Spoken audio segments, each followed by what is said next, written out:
So, good morning, ma'am. My name is Kevin Alcoba. I'm your PT for today. So, before we'll start, ma'am, I ask for the um, children's name, age, and birth date for verification purposes only. Okay, so now, ma'am, I'm going to ask why you're here in the clinic. Okay, so the patient is diagnosed with spastic quadriplegia and has a condition stage of relative recovery.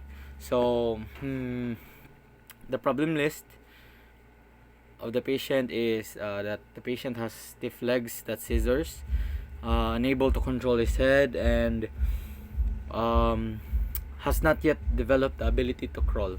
So the functional goal of the patient is to be able to decrease spasticity of all the muscles and to develop head, trunk, and limb control to perform a crawl within 8 weeks of PTR sessions. So now, ma'am, before we'll start, I'm going to take the vital signs among child, ma'am. So I'm going to take the patient's blood pressure and temperature, respiratory rate, and pulse rate.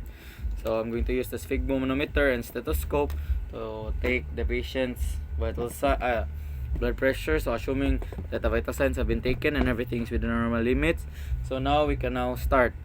So first is I'm going to let the patient. So ma'am, I'm going to handle na the baby. So first, I'm going to place the baby in a pronated position. So tummy against the bed. So I'm going to place a bolster, okay, to support the baby. And I'm going to place the baby there.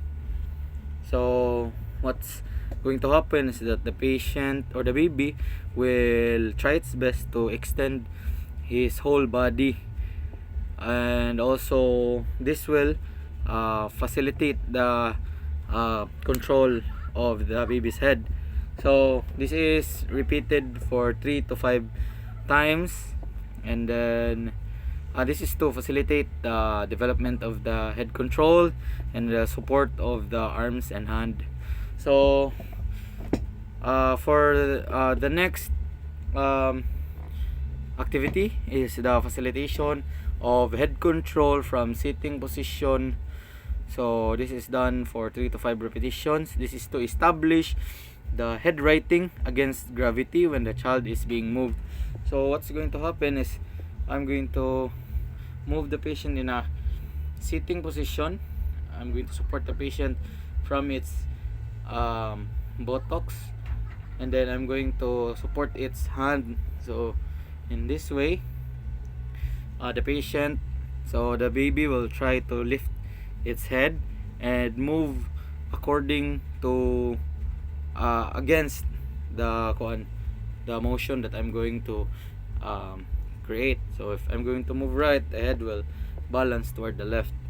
So I'm going to do this for 3 to 5 times, and then for the next activity is the facilitation of rolling from the supine position. So this is done for 3 to 5 times, and then the purpose is to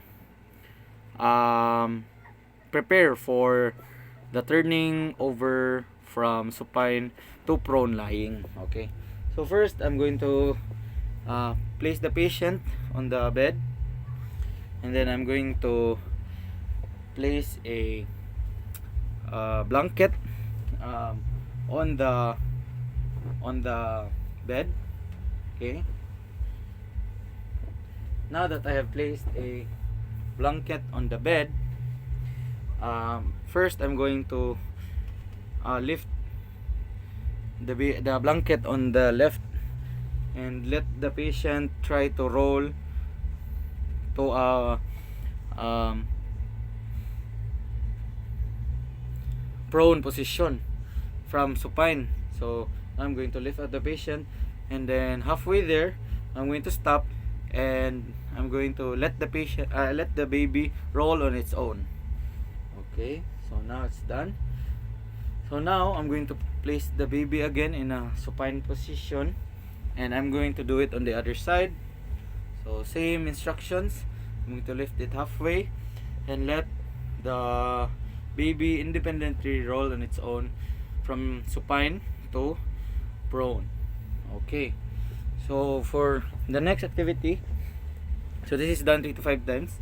So for the next activity, is the facilitation or protective extension of the arms. This is performed 3 to 5 times. This is to facilitate the protective extension of the arms when the child is lowered head first. So what I'm going to do is place the patient on a board.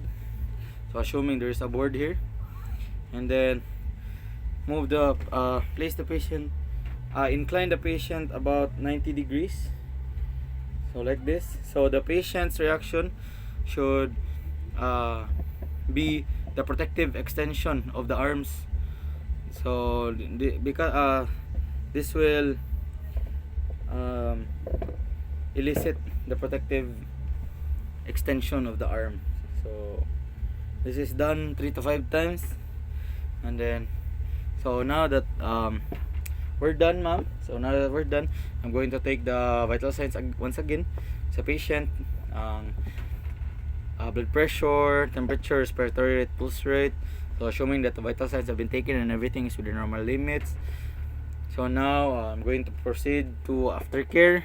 So I'm going to disinfect the room, and then I'm going to disinfect the tools that I have used.